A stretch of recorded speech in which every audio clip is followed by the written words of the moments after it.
Assalamualaikum guys, welcome back to Kak Ero Series. Kepada korang yang dah lama subscribe channel ni, yang baru je sampai dekat channel Kak Ero, jangan lupa untuk tekan butang subscribe kalau korang suka dengan video-video ataupun konten-konten yang Kak Ero buat. Cerita yang akan Kak Ero sampaikan kejap lagi adalah cerita yang paling tergempar buat masa ni. Sebabnya kejadian ni baru je berlaku beberapa hari yang lepas, yang di mana ada seorang budak ni, dia termasuk ke dalam perigi yang sedalam 32 meter guys. Dalam dia tu umpama korang naik bangunan 10 tingkat, and then daripada bangunan 10 tingkat tu korang tengok ke bawah guys. Lebih kurang macam gitulah dia punya kedalaman dia guys. Memang sangat-sangat dalam tu. So tak nak buang masa korang, jom kita start the story.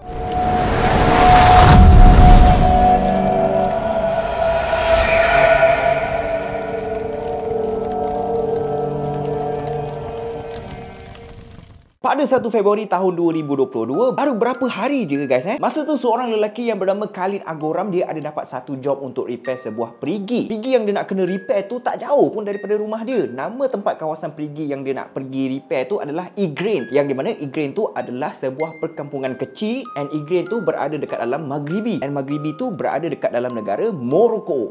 So cerita dia masa Khalid ni nak pergi betulkan perigi tu, anak Khalid ni yang bernama Ryan, dia ikut sekali bapak dia pergi ke tempat perigi yang bapak dia nak repair tu. Budak tu ikut sekali bapak dia pergi sana guys. So bila diorang dah sampai dekat kawasan perigi tu, yang si Khalid ni dia teruslah pergi buat kerja dia, manakala anak dia si Ryan tu pergi main dekat area perigi tu. And then bila dah lama sikit tu, si Khalid ni dia rasa macam pelik lah. Apa sal tak ada dengar bunyi suara anak dia langsung Tadi bukan main seronok lagi suara budak tu main dekat area situ je. Dia pun panggil lah nama anak dia, Ryan. Bila dah dipanggil tu tak dinyaut guys. Apa lagi si Khalid ni pun cubalah cari dekat area-area situ dulu. Habis dia pusing dekat kawasan situ, memang tak nampak langsung kelibat anak dia. Time tu lah baru dia dah mula sedar, barulah dia dah mula panik. Sebabnya Ryan yang dia cari tu rupanya dekat dalam perigi guys. Dalam perigi tu memang tak ada air. Perigi kering lah orang cakap. Kalau ada air lagi masak guys, lagi pisang man. And then apa lagi si Khalid ni, dia terus panggil penduduk kampung dekat situ untuk minta tolong dengan orang untuk keluarkan anak dia dekat dalam perigi tu guys. Bila dah sampai orang kampung situ, orang pun bagi tahu dekat Khalid yang perigi tu rupanya dia punya kedalaman dia sampai ke 32 meter guys. Dalam tu memang sangat-sangat dalam tau. Bukan setakat dalam je, besar lubang tu, besar dia tu lebih kurang 25 cm ke 30 cm je. Korang tengok pembaris Carol ni, panjang pembaris ni adalah 30 cm. Korang bayangkan lubang perigi tu hanyalah 30 cm je. Sekarang ni masalah dia, macam mana nak selamatkan Ryan tu kalau lubang tu hanya 30 cm je guys. Memang pening kepala si Khalid tu fikir, sampai bila dia dah tak boleh fikir, dia terpaksa minta tolong dekat agensi penyelamat. Itu adalah the last option yang dia boleh buat. Bila pasukan penyelamat datang, diorang masukkan kamera dulu ke dalam lubang tu Kenapa diorang masukkan kamera? Benda tu adalah untuk memastikan Ryan tu masih lagi bernyawa dekat dalam lubang tu.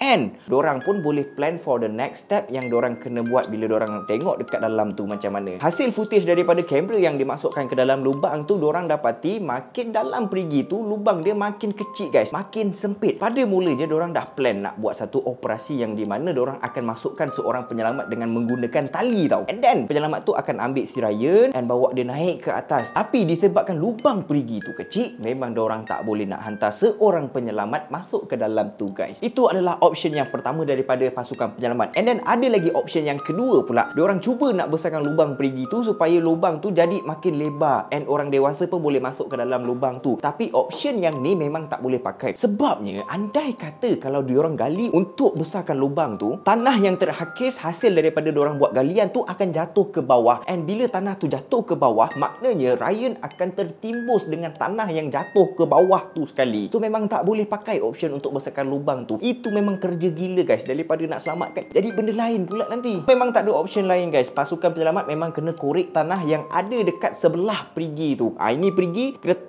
korek dekat sebelah tanah tu. Tapi diorang tak boleh korek tanah dekat sangat dengan perigi tau. Diorang kena jaga juga jarak antara perigi dengan tanah yang diorang nak kena korek tu. Sebabnya diorang takut maybe kalau diorang korek dekat sangat dengan perigi tu akan terjadi tanah runtuh guys. Bila tanah runtuh, kemungkinan ada efek juga dekat Ryan, and ada efek juga dekat pasukan penyelamat. Benda ni memang sangat complicated guys. 32 meter tu sangat dalam Jadi maknanya diorang kena gali jauh sikit daripada perigi, and then diorang kena gali sama dalam dengan perigi tu, maknanya diorang kena gali 32 meter and then diorang kena gali secara menjunam guys. Korang boleh tengok gambar yang Khairul tunjukkan ni. Yes, diorang kena gali macam gini guys. So operasi pun dimulakan. Jentolak, bajak, memang ramai gila pasukan penyelamat yang datang dekat situ. Bukan setakat bajak jentolak je, helikopter pun ada guys. Helikopter tu function dia, andai kata kalau Ryan didapati memang kena dapatkan rawatan dekat hospital, helikopter tu terus bawa dia ke sana. Memang preparation gila-gila punya, gila kentang punya preparation untuk selamatkan Ryan ni guys. Dalam pada masa yang sama, diorang juga hulurkan tiup oksigen, makanan, minuman kepada Ryan supaya Ryan dapat bertahan dekat bawah tu. Daripada hari pertama sampailah ke hari yang kelima ni, ribuan orang datang ke sana untuk memberikan semangat kepada pasukan penyelamat dekat situ guys. Diorang jerit lah, terima kasih, may God bless you guys. Itu antara ayat-ayat orang dekat situ cakap kepada pasukan penyelamat. Yelah, kira diorang datang ke situ, diorang macam nak bagikan pasukan penyelamat tu semangat untuk bekerja dengan lebih keras supaya diorang dapat selamatkan Ryan guys. Bukan setakat tu je, adalah NGO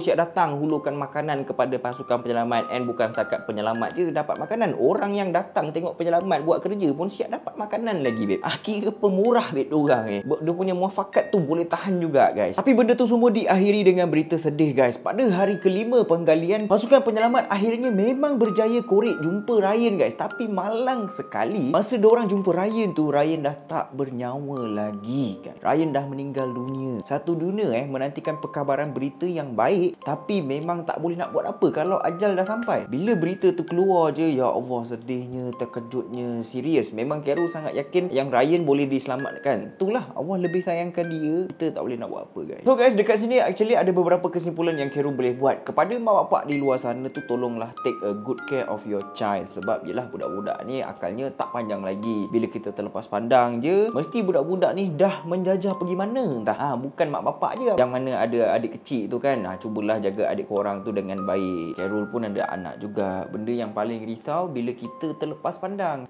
Khairul pun risau benda tu. Khairul pun takut juga. Tapi kita kena berjaga-jagalah supaya benda yang tak diingini ni berlaku. So guys, itu sahaja video untuk kali ni. See you on next video. Assalamualaikum.